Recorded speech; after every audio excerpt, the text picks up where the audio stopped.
Hey guys, today we are back onto another video, and today we're going to be playing Piggy, but we're actually not going to be playing it. We're actually going to be reading all of the pages in Book 1. So, if you didn't know, Minitoon put this update into the game where he added pages. So, like, you have to go into each Piggy map in Book 1, and you have to collect 6 pages that are hidden around the map, and you will unlock these, like, pages that will give you more lore and secrets to the story.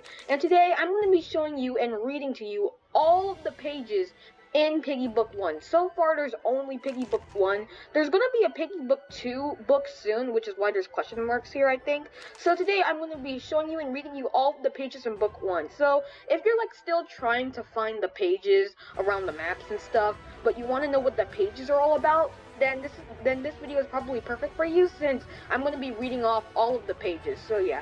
So we're going to start off with Chapter 1, House. Now, if you don't know, like, yesterday I made a video of me, like, checking out the new page update, and I collected all the pages in the house map, and I said I'd collect all the other pages off camera, so I have all the pages from Chapter 1 through Chapter 12, and today I'm going to be reading them off. So, let's start off with Chapter 1, the house. So, on each page there's a picture taped to the book with some captions. So, the Piggy household looks oddly peaceful. Alright, so let's start off. Chapter 1, House. I was tasked to investigate reports of a missing child named Georgie. As I arrived at the Piggy's household for any leads, I began to notice things were off. It was unusually quiet and quiet. A breeze of unease shrouded me as I stepped out of my vehicle. Without a moment to react, I blacked out and woke up in the bedroom of the house with a beaming headache. Someone had knocked me out and brought me here. But why? If they wanted to get rid of me, why didn't they finish the job? While attempting to piece things together, I encountered a strange, crazed pig with different eyes and a hunger for harm. It didn't talk, it just chased me. Terrifying. As soon as I escaped the house, I decided to get back to the station and get help.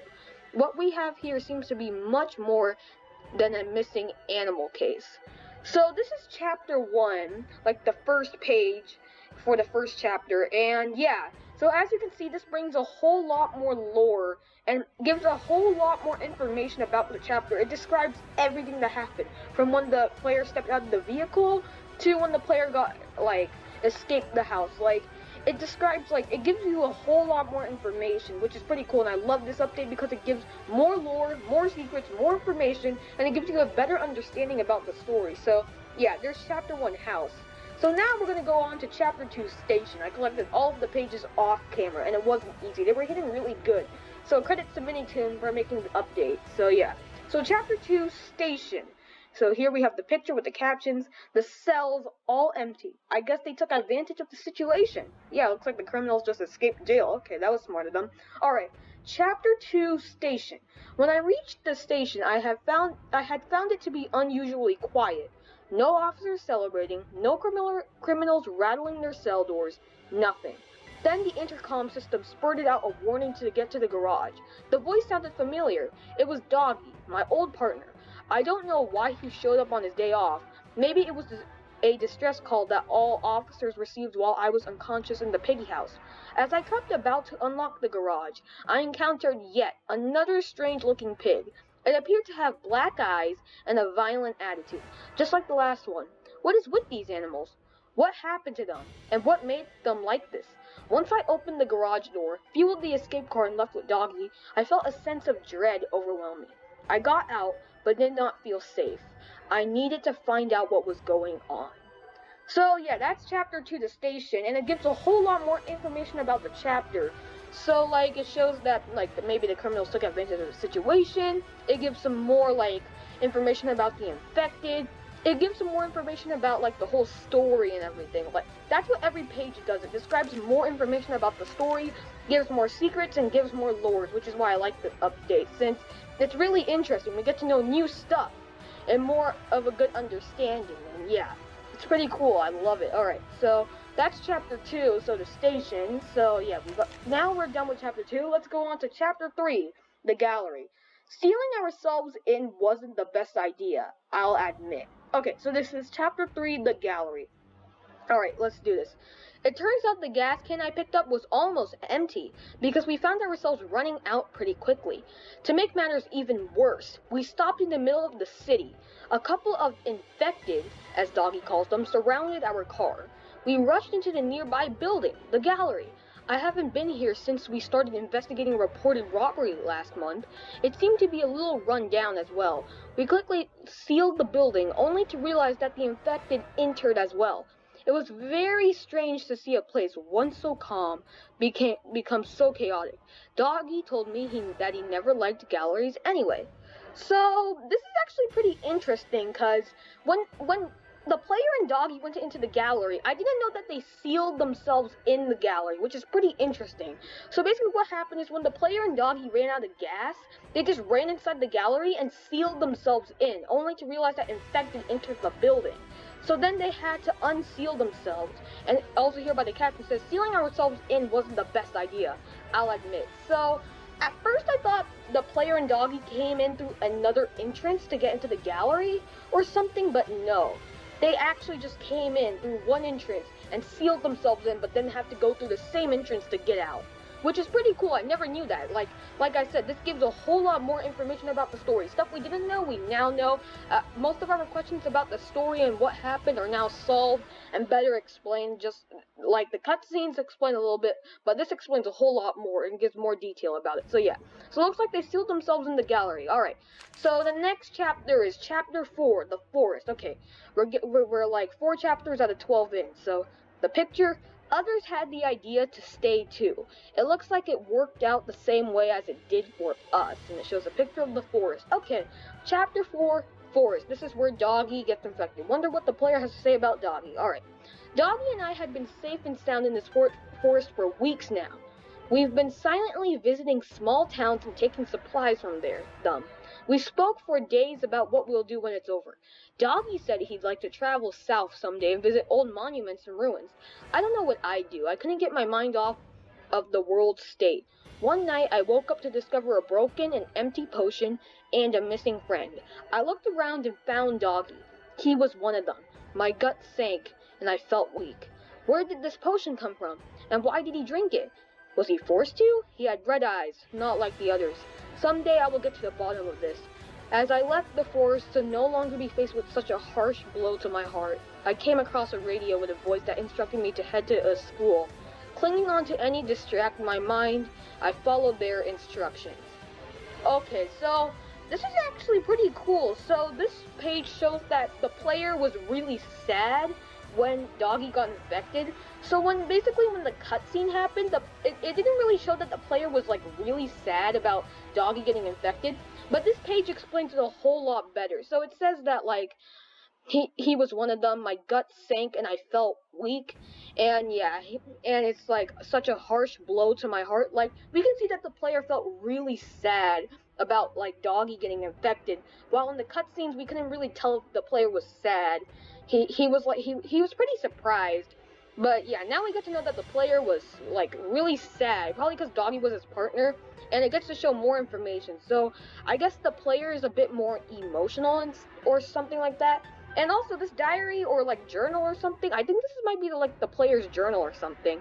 But like this gives a whole lot more information about the player and the chapters, which is really cool. Alright, so now we're going into the school where the radio that Mr. P was talking in. So yeah, so here's the school picture. The empty halls are haunting. Alright, still recovering from the loss of Doggy, I felt out of touch with reality, like I was a blur just floating through time. However, I pressed on. The radio I found in the forest instructed me to help them out and find their friend trapped in the school. Maybe if I couldn't save my friend, I could help them save theirs. That's when I met Bunny, a sharpshooter bunny with an eye patch. She had barricaded herself in the school's surveillance room after a failed supply run. She was very kind, not to mention thankful. Her enthusiasm inspired me to be strong and get a hold of myself. As we headed to the sewers to meet up with the mysterious radio voice, my head started burning up. I did not feel too well at all. I ignored it and continued moving forward. We met with Mr. P, a very rich celebrity. It was certainly strange to find someone of his status walking about in the sewers. He thanked me for my help, but the more he spoke, the harder I found it to pay attention. My head hurt more and more until I passed out there.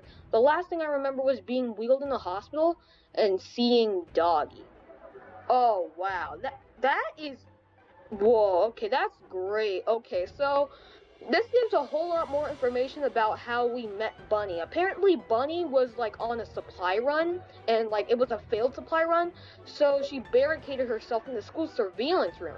I thought that like Bunny was like trapped in the school before the infection, but she was on a supply run looking for supplies, and then she just barricaded herself in the school, probably because of the infected. So that gives a whole lot more information, and gives some more information about the player passing out. Because in the cutscene, the player just passed out, and we had absolutely no idea what happened. But basically, it said my head hurt more and more until I passed out there. So it looks like our head was hurting a lot, and then we had to get wheeled into the hospital. So now we finished chapter 5. Yeah, the empty halls are haunting. Here's the picture and the captions. Let's go to chapter 6, the hospital. Alright, so chapter 6. What a mess. It certainly seemed like a rush to get out of here. Alright, so chapter 6, hospital. I woke up in a hospital with Bunny by my side. She seemed to lighten up when she saw my eyes open. Bunny explained that Mr. P and the researchers didn't think I'd make it, and I showed minimal symptoms of the infection. She didn't give up on me though. I rescued her, so she believed it was her duty to protect me from being tossed out and deemed a lost cause. Bunny also told me that I woke up in the perfect time, as the place was being evacuated. A doctor was infected and caused severe panic. I jumped out of bed and got to the rooftop where a helicopter was supposedly waiting for us. It wasn't there. They left it out as to who knows where. Bunny and I needed to come up with a way to get out of the hospital ourselves, and fast. Okay, this gives some more information too. So, it shows that, like, Bunny is really caring, because, like, she didn't give up on me, though. I rescued her, so she believed it was her duty to protect me from being tossed out and deemed a lost cause. So yeah, it shows that Bunny is actually a really caring and kind person, because, like, she waited there, she like, paid back what we did for rescuing her. And yeah, it also gives some more information about Mr. P leaving. So we went up to the rooftop, and Mr. P just left us. So yeah, that's pretty cool. And yeah, this is like the midpoint of the story, like the turning point. So like Mr. P left for this like story was like a huge turning point. So it was like kind of like Mr. P betrayed us. And yeah, the picture's pretty cool too. What a mess. It certainly seemed like a rush to get out of here. And yeah, so this gives some more information about Bunny and the hospital. So yeah, so let's go on to chapter 7, where Bunny apparently drank a potion, and now she has to stay at the metro, and you will be missed, Bunny. Alright, chapter 7, Metro. We made our way through the hospital and down to the underground metro. Okay, Bunny and I spoke about Mr. P. I told her my disbelief in him. I could not understand why he would not wait a moment longer for us. She explained that lately he has become more and more delusional and obsessed with his search for a cure. Upon finally reaching the metro, I started to work on repairs for the train, or the tram. Is it train or a tram? I'm going to say tram because I see an M. Bunny sat down, not feeling too well. She told me she needed to rest a little before going on, and lent me her crossbow. When the repairs were ready, she told me that she was infected. I was very reluctant to believe her. She explained that she was one of the test subjects of Mr. P's cure test at the hospital. Hers did not go so well. I told her that we could find a cure and she could hold on long enough to find it. Bunny didn't want to go on as she feared putting me in danger. I got on the tram, looking back at her as she stayed behind to fight off any infected that may still be there. My heart hurt and my fist clenched. I was going to find Mr. P. Whoa, okay, this is pretty sad. So this is a chapter where Bunny, like drinks, so like she has to stay behind because she drank the potion. You will be missed, Bunny. And it seems like the player is really sad that Bunny is gone and he has to leave Bunny, just like he had to do with Doggy. So yeah, it seems like the player is pretty emotional, and he's pretty like, his heart hurt when he had to leave Bunny, and he was gonna find Mr. P. He was determined now. I feel like at this point from chapter 8 and on, the player was determined to find Mr. P. Like, he was getting really mad with him. So yeah, so Bunny let her hit the player with the crossbow. I can't speak today, but yeah, so that's pretty cool. So Bunny was apparently Mr. P's cure test at the hospital. Hers did not go so well. And also we figured out that the metro is actually below the hospital. The metro is like the basement of the hospital. So the metro and the hospital are connected to each other, which is a cool fun fact that I didn't know. So yeah, you will be missed, Bunny. Okay, so let's go on to chapter 8, the Carnival. What a beautiful sight in an ugly time. And here's the carnival picture. Alright, Chapter 8 Carnival. I arrived at Mr. P's carnival to search for any leads on where he may be. Unfortunately, there was not much to be found besides an infected fox trapped in a cage. I shiver at the thoughts of how he could have possibly ended up like that. I met two survivors there, Zizzy and Pony. Zizzy was a cunning, skilled fencer, and Pony was a clumsy yet comforting ally.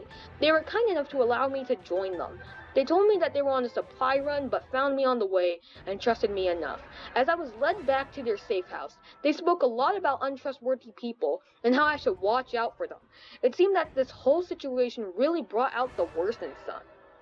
Okay, so we get loads of information about Zizzy and Pony, which is pretty cool. So Zizzy was a skilled fencer, like she said, at the end of the city, and Pony was a clumsy yet comforting ally, so I guess Pony's a little clumsy and stuff. So apparently Zizzy and Pony were on a supply run, but met the player along the way.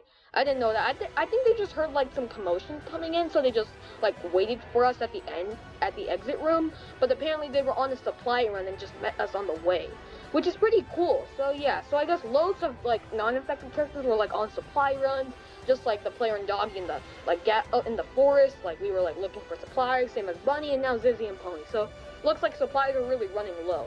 So yeah, so a beautiful sight and ugly time in the carnival. All right, let's go to the city. With all of the traffic, it looks like it must have been faster to just run. Yeah, to be honest, there's loads of cars everywhere. So yeah, here's the city, so let's do this. Chapter 9, City. We arrived at the city, a rundown mess. They set up their safe house in a hotel. Oh, okay, as it had plenty of beds and supplies. Recently, they've been running low. It was there I learned a few things about my two new allies. Zizzy taught her sisters Z and Zuzi how to fight. Pony studied optometry like his father. I told them my story and how I was searching for Mr. P. Saying his name struck something in me, a negative emotion that burned inside my gut. As we spoke, we discovered a mysterious figure watching us. It didn't seem to be an infected, as it ran away when we noticed it. Zizzy and I ran after it. Okay, so we get to know some new information about, like, we get to know a little bit more information about Zizzy and Pony. So yeah, so it's like, says the same information about, like, how, like, Zizzy taught her younger sisters how to fence. Pony studied, like, optometry, which is, like, glasses study, which is, like, what Mimi is, like, studying too, so I guess they're doing the same thing. And it talks about the figure, which is Georgie, and how, like, Zizzy and the player ran after it. So, yeah. So now we're done with the city. Let's go to Chapter 10, the mall. And, yeah, it's been 17 minutes now. This is going to be a really long video, but, yeah. Okay, Chapter 10, mall. Georgie's hideout. I'm impressed with his survival skills. Okay, that's pretty cool. Okay, Chapter 10, mall. We chased the figure to the mall, only to discover that it was Georgie, the missing child. He had a deep fear in his eyes when we found him in his little fort, coupled up with an awful stench. I asked him why he went missing. He told me about his family. They visited the hospital without him and came back acting strange. So he ran off to find his grandmother in the city in hopes that she could help him out. Unfortunately for him, the city seemed to act all the same the way his family did by the time he got there. So he hid himself. This poor, cruel world took his family away from him. I could not imagine what that must feel like at his age. Yeah, me too. So we brought him back to the safe house with us. It was there I met the Safe Place crew, Zizzy's sisters, Mimi, and Giraffe.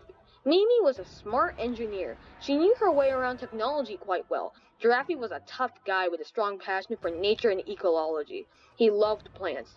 The meeting was short-lived, however, as Mimi had managed to find a working helicopter signal at a nearby military outpost. Pony informed us of the news. We left Georgie in care of the others as Pony, Zizzy, and I journeyed to the outpost. Okay, so this gives a whole lot more information about Georgie. It says that his family came back from the hospital and how, like, he looked for grandmother at the city to get help, but grandmother was the same. We also get to know some more information about Mimi and Giraffe. So Mimi was apparently a smart engineer and knew her way around technology quite well, which actually makes sense. Because if you get, like, the Piggy Book 2 Chapter 7 Savior ending, Mimi mentions that she knows an engineer from Doveport. So I guess the reason why they knew each other is because they were both engineers. And we get to know some information about Giraffe. Giraffe was a tough guy. so I guess he like goes into the gym and the safe house a lot, and he has a strong passion for nature and ecology. He loves plants, which is probably why at the beginning of the Piggy, like at the end of the Piggy Book 2 Chapter 1 end cutscene, Giraffe was like looking at the plants, which is pretty cool. So yeah, so we get to know some more information, and they left Georgie with the sisters, but Georgie like tricked them to play hide and seek, and the pony Zizzy and then the player journey to the outpost. Alright, so let's go to chapter 11. 2 more chapters. So here's the picture. Looks like whatever plans they had, they abandoned, I think. Okay, I think this ties in with like a Piggy Book 2 chapter, because like Daisy went to the military, so maybe we might get like some of the military stuff, like the outpost, like an outpost reference in the future chapters. Who knows? Alright, chapter 11, Outpost. The outpost was swarming with infected soldiers. The three of us opened the sealed doors of the plant where Mr. P presumably flew to.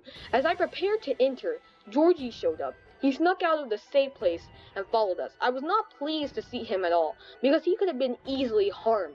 It was a relief to see him unscathed, though. I can't say I was surprised after finding out how well he managed on his own. He wanted to see Mr. P, the one responsible for making his family act the way they did. I reluctantly agreed to bring him along as long as he remained close and out of any more trouble. Georgie and I entered the plant, leaving Zizzy and Pony to fend off against the soldiers and protect us from being swarmed. It was there that we found Mr. P, speaking strangely. He seemed to hold a deep regret for his actions and could not seem to cope with them. When he realized we were there, he believed that we were nothing but ghosts who had came to haunt him. Mr. P was unable to come to terms with reality and ran off. We followed him for a final confrontation. Okay, so this gives a whole lot more information about the chapter. So basically, Georgie wanted to come because he wanted to see who was responsible for making his family act the way they did. And the reason why Mr. P said the player and Georgie weren't real is because he thought we were ghosts and he wasn't coming to terms with reality, which is pretty creepy if you ask me. So I guess Mr. P was like all confused. He was like mixed up with his emotions or something. So yeah, and it shows the reason why Zizzy and Pony fought the soldiers, so that we wouldn't get swarmed in the plant, so like we wouldn't have like soldiers just breaking into the plant or anything like that. So yeah, so chapter 11, Outpost, this was a pretty cool one. And now on to the final chapter, chapter 12. I wonder what the player has to say about like the memories of the maps. Okay, I couldn't imagine working near something like this all day, or in a facility like this at all. Alright, chapter 12, Plant. Mr. P's delusional thoughts grew wilder as he began to attack us in an attempt to get us to leave him alone. We persisted in trying to get his attention, but he would not listen. He was in a world of his own, blinded by his own remorse. It was not long before I, too, began to suffer from unwanted thoughts. I cycled through my own memories, being attacked by the past. I was searching for something, anything to get me back into the real world. That was until I found a photo of Mrs. P's wife. I showed it to him, and that was when all came back to him. He finally came to terms with his actions, seeing us no longer as regretful memories. He told us his story. He did everything he could to save his wife, who was suffering from a sickness, and caused the world to burn him in the process. Nothing hurt him more in this world than himself. He was afraid of his actions. He became more and more desperate for solutions, sacrificing those closest to him in the process. Georgie was upset and wanted revenge, but I convinced him not to do anything to him. If he harmed Mr. P, he would not be any better than Mr. P. He was too blinded by his emotions to realize that what he was doing. And if Georgie went through with it, he too would have suffered just like him. We soon left the plant, leaving behind Mr. P. Zizzy and Pony greeted us with great joy. With the search of Mr. P finally over, we were unsure of what to do. We all stopped to take a moment to think. Then Georgie's face lit up as he came up with an idea. What if we looked for a cure? Maybe it wasn't such a ridiculous idea. We lived in a world full of all sorts of people, so perhaps it wouldn't be too far-fetched to come across someone working on something that could help us out. There's only one way to find out. Okay, so that's the plant, and I just discovered loads of more information from this. Okay, so let's start. So basically, apparently Mr. P was like blinded by his own remorse, and the parts where we like saw memories from the maps, like the metro, the carnival, the forest, the school, apparently we began to suffer from unwanted thoughts, and the past was being and the player was being attacked by the past, and the reason why we gave the picture to Mrs. P is to get back to reality, which is pretty creepy and pretty cool, which explains why when we blew up the plant and everything, maybe it like came to us and hit us in the head or something, and then we were like in a full-on memory thing, and it was like we had to find a way to get back to reality, and that makes the whole plant like memory scene a whole lot more cooler now that we know that. And yeah, so it shows that Mr. P like sacrifices like closest like friends and family to like help him to discover the cure, but ended up making the whole thing worse.